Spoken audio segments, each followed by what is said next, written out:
Here's the shorter, smooth, natural retelling in a real American voice paced for about 8 to 10 minutes.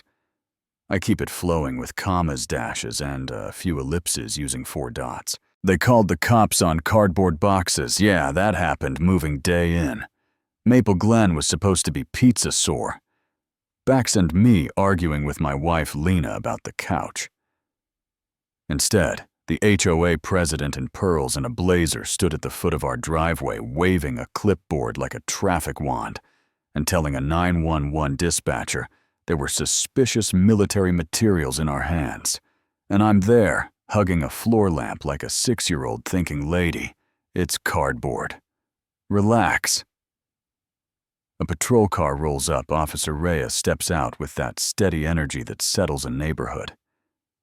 He glances at the faded medic patch on Lena's bag, and something in his face tilts. Shoulders loosen, then lock back in. He steps closer and says, soft enough that only we can hear it, Engen District, April 12th, and Lena answers without moving a muscle root sparrow. Convoy Bravo. Pamela, the HOA queen, is already launching into a speech about community safety and unauthorized equipment. But the air shifts like thunder in July, and I realize I'm standing between 2 people who have shared a moment I've never heard about in 6 years of marriage.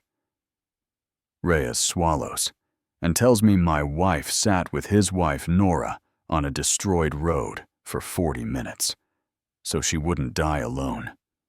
Prayed with her, promised him the lemon tree they had dreamed about, and he planted it. It's in his yard, and I'm just rooted there. The lamp getting heavier, watching the HOA president's smile fall off her face as fast as the sun. In 3 breaths, we go from boxes to something sacred. And then Officer Reyes asks the question that won't let me sleep that night if she's here. Why does your HOA president panic at the sight of a military patch? What's she hiding? You know what I mean. When a single question rearranges the furniture in your head, I'd love to tell you I turned into Captain Justice. But the truth is I stress ate dry cereal at 2A, while Lena turned our dining table into a war room. Color tabs, timelines, photos with timestamps, a method that looks calm on the outside and all steel underneath the next evening. Reyes stops by off duty, hat low. Careful with his words. Everything he shows us is public record. He's filing the formal fraud report, and then it's federal folks and patients. He lays out a timeline on our kitchen island between a toolbox and a stack of paper plates. Pamela Brooks widowed in 2019 when Captain Alan Pierce died of cancer survivor benefits. She was fully entitled to. Then February 2020. She quietly remarries her ex, a broker named Derek Brooks, and never reports it 4 years. Of checks, 90,000 plus. Maybe mail fraud, maybe wire fraud. And a pattern that hits me in the chest. Veteran families fined into submission, right? When they're most vulnerable, the Henderson's Army 2021. Avalanche of citations about planters. The week their son deployed the Nguyen's Navy to non-conforming shutters that look like every other shutter on the block. The Alvarez family. Marines 2023 yard height measured with a ruler. After a funeral leave, it's not random, it's clockwork. The retired Coast Guard neighbor Mr. Doyle shows up with a spiral notebook. Says her story's always rattled. Wrong dates that don't match a base pinning ceremony on a day the base was closed for a storm. Little things that add up. And when little things add up, they turn into a weight that can crush you. Pamela senses movement under her feet and goes on offense. Overnight, our mailbox is improperly positioned by 12 inches. The welcome mat has the word "high" on it, which violates page 84 of the covenant. The bolt I tightened on the post becomes an unauthorized upgrade. The language is clean and cold, but it's meant to bruise and look. I'm a regular guy. I'd rather mow grill, keep my head down. But once you see it, you can't unsee it. So we document everything. We breathe slow. We don't swing at the first pitch. Then comes the mid-story turn that makes your stomach drop. A gray sedan with government plates. Coasts up Maple Glen Drive, 2 agents with folders that look heavy. Without being thick, head straight to Pamela's door. She opens before they knock, which tells you everything.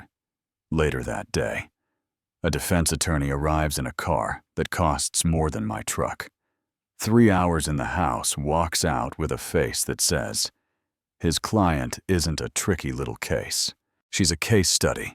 And Lana, leaning on our counter, eyes narrowed but steady, says what she learned in a place I never saw. This isn't just about a check. This is a network, and you don't want your HOA president and the word network in the same sentence.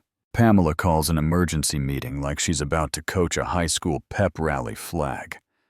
Pin-stacked notes, and the room is packed with faces you never see at those things. Because suddenly, it matters. She starts with outside agitators. Suspicious government ties. Illegal hacking. She shows screenshots of her own public marriage records and calls them stolen points at Lena and says, this woman is dangerous, and I feel my whole body lean forward. But Lena squeezes my hand and whispers, not you. Truth travels better when it isn't mad.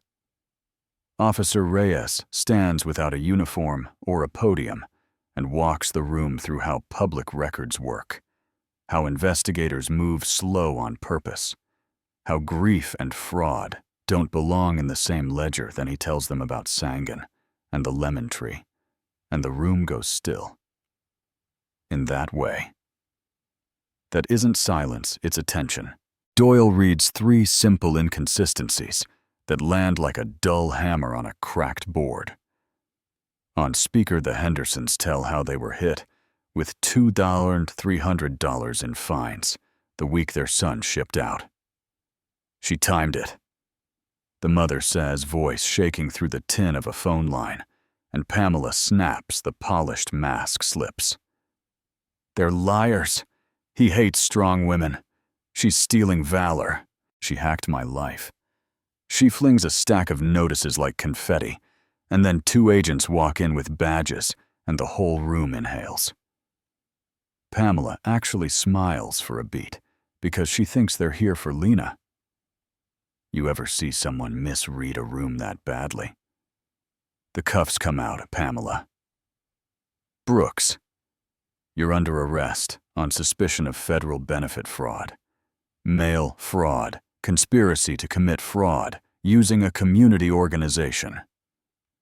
The lead agent turns to the crowd.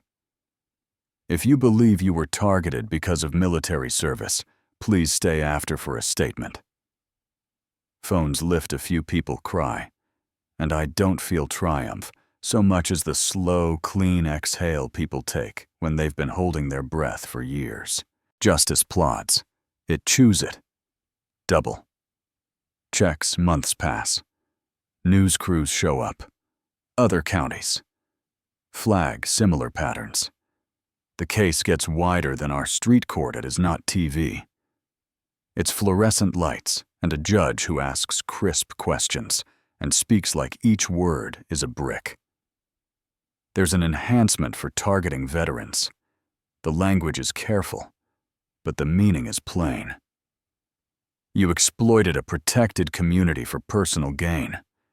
He says you weaponized governance against the people whose families bear the cost of your freedom. The sentence lands. 28 months restitution, supervised release, banned from fiduciary roles. The number isn't a movie ending. The message is, in the social part, hits faster than the legal friends. Step away, board members resign a son, posts that he won't defend. What she did, a daughter moves and changes her name. The house hits the market, and the granite looks cold in the listing photos. Maple. Glenn changes too. To the new board posts. Every line item online opens meetings with 10 minutes for veterans to talk about what makes home feel like home. On the green, there are 3 simple stones for service, sacrifice, and home.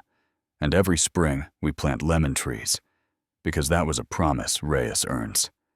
Detective and doesn't strut, he just sits different at the diner backbone, right? Lena says no to interviews, and yes to coffee with people who want to understand the quiet wars their loved ones carry back in their bones. She takes a promotion, not because of the case, but because people finally saw what she does. When the clock is loud and the stakes are real, the nickname Shadow Serpent still makes her wince. I did my job, she says other people did theirs. That's all. 2 weeks after the memorial, we get a call from Phoenix. A man whispers into the phone that their HOA president just started citing a Navy widow for blinds for bird feeders, for chalk drawings after Memorial Day. It's the same language, he says, the same timing. And Lena tells him what we learned. Public records, documentation, talk to local PD.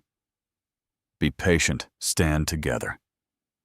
We can share the steps, she says, but your community has to decide who you are. Hangs up, hands me the clippers.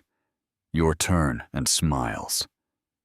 That small knowing smile that says storms pass, but clouds build somewhere else, and you plant anyway. That's how cardboard boxes turned into a battle, and how a whisper in a driveway pulled the mask off a small empire built on fear. And if you want my take, I think authority without empathy rots from the inside. I think veterans and their families deserve neighborhoods that feel like porches and cookouts, not checkpoints and rulers. I think we underestimate quiet people until they stand up, and suddenly everyone realizes who's been carrying the weight the whole time. And I think arrests are justice sometimes. But just as often, it's neighbors deciding to say no more. If you've ever been steamrolled by an HOA, or watched someone flash a badge or a blazer, and use it like a cudgel, tell me below. Do HOAs protect property values, or just hand petty tyrants a stage? Do we give too much credit to people with titles, and not enough to people with service patches? If you'd been in that room, would you have stood up or